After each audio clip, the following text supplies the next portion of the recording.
Hi friends, నమస్తే అండి. ఎలా ఉన్నారు? మీరు ఎలా ఉన్నారో కామెంట్ బాక్స్లో తెలియచేయండి.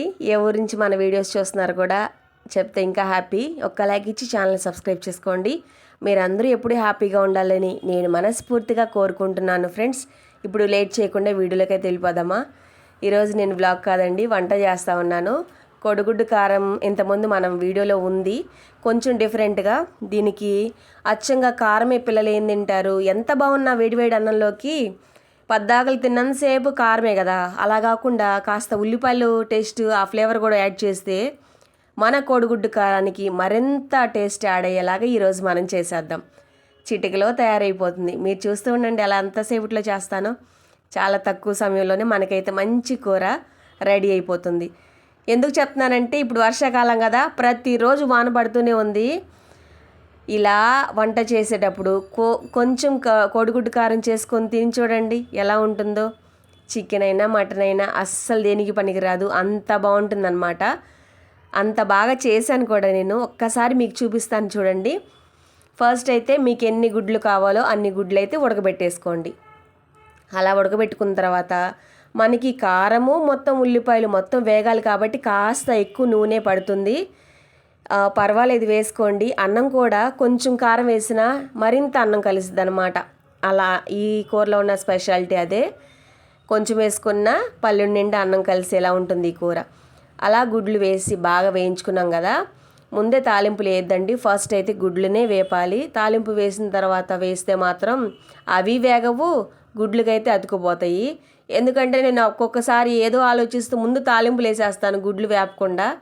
అలాంటప్పుడు మరి గుడ్లు కూడా వేపాలి కదా, వేపపోతే బాగుండవు కదా, తెల్లగా ఉంటాయి. ఇలా ఎర్రగా వేపుకుంటే మంచిగా ఆ నూనె అనేది గుడ్లు లోపల కూడా వెళ్ళి చాలా టేస్టీగా ఉంటుంది. ఇప్పుడు నేను తాలింపు గింజలు మరిన్ని వేస్తున్నాను చూడండి. నేను ఎప్పుడు కోడిగుడ్డు కారం చేసినా ఇప్పుడంటే ఉల్లిపాయలు యాడ్ చేస్తున్నాను. అంతకుముందు కోడిగుడ్డు కారం చేసినప్పుడు ఓన్లీ కారమే కదా దానిలో ఉండేది. అందుకని నేను చాలా పప్పులు వేసేదాన్ని, అదే పచ్చిపప్పులు. తాలింపులో ఉన్న పై పప్పులని తీసేసి ఆవాలు కాస్త తక్కువ వేయాలి. ఈ మినపప్పు ఉంటుంది కదా, సాయి మినపప్పు, పచ్చిపప్పు ఇవన్నీ ఎక్కువ వేస్తే తినేటప్పుడు ప్రతి ముద్దకి అలా పప్పులు తగులుతూ ఉంటే ఇంకెంత బాగుంటుందో చూసుకోండి. చాలా టేస్టీగా ఉంటుంది. ఇప్పుడు మీరు చూసారు కదా నేను ఎన్ని పప్పులు వేసానో, చాలా పప్పులు వేసాను. తినేటప్పుడు మంచిగా పంటి కింద పప్పులు తగులుతూ ఉంటే భలే ఉంటుంది. అలా ఎర్రగా వేపుకున్న పప్పులతోటి ఇప్పుడు మనం సన్నగా నిలువుగా బారుగా కట్ చేసుకున్న ఉల్లిపాయల్ని వేసేసాను. ఆల్రెడీ మనం ఎండి మిరగాయల్లో కారం ఉప్పు వేసుకున్నాం కదా, అందుకని ఇవి వేగడానికి సాల్టు కొంచెమే వేసాను. ఆల్రెడీ మనం కారంలో వేసాం కదా. కారం ఎలా తయారు చేయాలో చెప్పనా? కారం ఏం లేదండి, కొంచెం ఎండు కొబ్బరి, వెల్లుల్లిపాయలు, కొంచెం జీలకర్ర, మీ ఇష్టం ఎండుమిరగాయలు ఎన్నైనా కావచ్చు.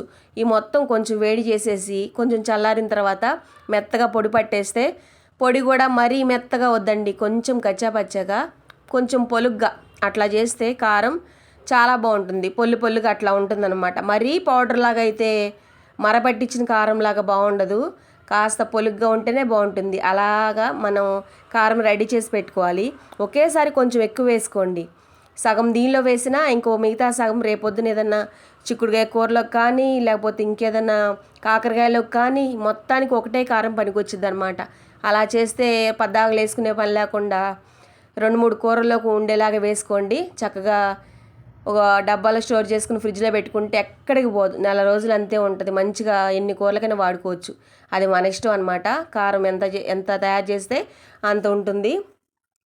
ఇప్పుడు బాగా ఎర్రగా వేగిన ఉల్లిపాయ ముక్కలు వేగిపోయినాయి కదండి, గుడ్లు వేసి తిప్పేద్దాం. ఒక్క నిమిషం పాటు కలిస్తే సరిపోతుంది. ఆల్రెడీ గుడ్లు వేగినాయి, ఉల్లిపాయ ముక్కలు కూడా ఎర్రగా వేగినాయి. మా అమ్మాయికి స్కూల్ టైం అయిపోతుందండి, అందుకని ఫాస్ట్గా చేసేస్తా ఉన్నాను. మళ్ళీ మీకు చూపించాలి కదా నేను కూర ఎలా చేశానో, ఇదొక ఆత్రం అనమాట. అందుకని చాలా ఫాస్ట్గా వంట చేస్తూ ఉన్నాను. ఇప్పుడు కారం మీకు తగినంత వేసుకోండి. మేమైతే మంచిగా కారం ఎక్కువే తింటాము, అందుకే నేను కాస్త ఎక్కువే చేస్తున్నాను.